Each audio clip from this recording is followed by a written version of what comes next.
Ya, jadi begini, belajar itu menurut saya pribadi proses menghasilkan perubahan. Nah, nanti saya jelaskan. Yang kita tahu kan belajar itu seperti membaca, menghafal, berhitung, menulis ya. Itu sebetulnya bukan belajar, tapi aktivitas belajar. Jadi dibedakan dulu antara aktivitas belajar dengan belajar. Nah, tadi saya katakan belajar adalah proses menghasilkan perubahan. Nah, kalau kita mau kupas satu-satu, belajar itu adalah proses. Proses itu sesuatu yang akan terus dilakukan sebelum ada yang mengakhirinya.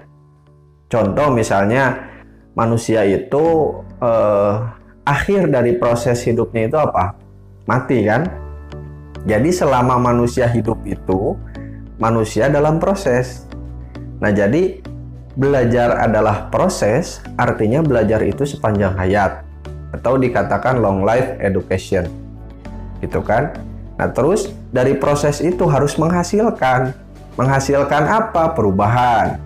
Saya kasih contoh lah. Dari tidak tahu menjadi tahu. Dari tidak bisa menjadi bisa. Dari tidak melakukan menjadi melakukan. Dari tidak peduli kepada lingkungan menjadi peduli, gitu kan? Dari acuh menjadi peduli, atau dari rasa benci menjadi rasa cinta. Jadi saya memahami hakikat belajar itu adalah revolusi diri. Perubahan diri kita tentu kepada arah yang lebih baik, gitu. Itu poin pertama. Jadi belajar, jika kita artikan seperti itu, lantas kita menanyakan kepada orang-orang yang katanya belajar di sekolah, di kampus, di mana ya? Kita harus tanyakan apa perubahan yang telah dihasilkan. Jika ada, maka dia sebetulnya belajar. Kalau tidak ada perubahan pada dirinya, ya saya bisa simpulkan bahwa dia bukanlah orang yang belajar, tetapi hanya sekedar menggali informasi, menggali materi, menggali data, kemudian dia simpan data itu di dalam cara kerja tubuhnya, di dalam otaknya, dan sewaktu-waktu data itu tersimpan di rak paling bawah dalam otaknya itu, dan dia tidak akan muncul kembali. Nah, itu bahayanya jika orang belajar hanya diartikan sebagai membaca, menulis, berhitung, menghafal, atau sekedar dia ke sekolah. Nah, itu menurut saya hakikat belajar.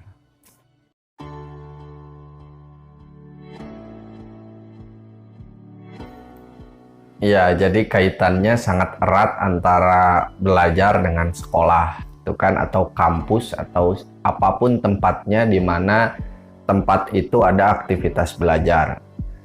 Saya ingin katakan seperti ini. Sekolah itu tempat yang dirancang agar menciptakan suasana belajar. Jadi sadar tidak sadar orang yang ke sekolah itu akan mendapatkan aktivitas pembelajaran.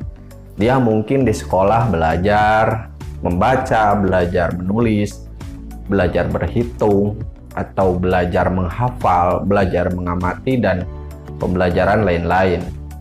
Tapi dalam belajarnya itu, sepulang dia dari sekolah, akan menghasilkan perubahan atau tidak.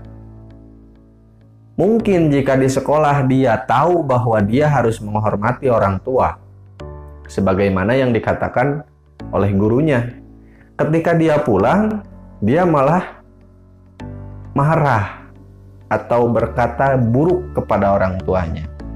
Nah, apakah bisa dikatakan anak itu telah menghasilkan perubahan dari proses belajarnya itu? Tentu tidak. Karena apa? Perubahan itu sifatnya haruslah melekat. Jadi kalau misalnya di sekolah A, di rumah B, nah itu belum melekat tuh.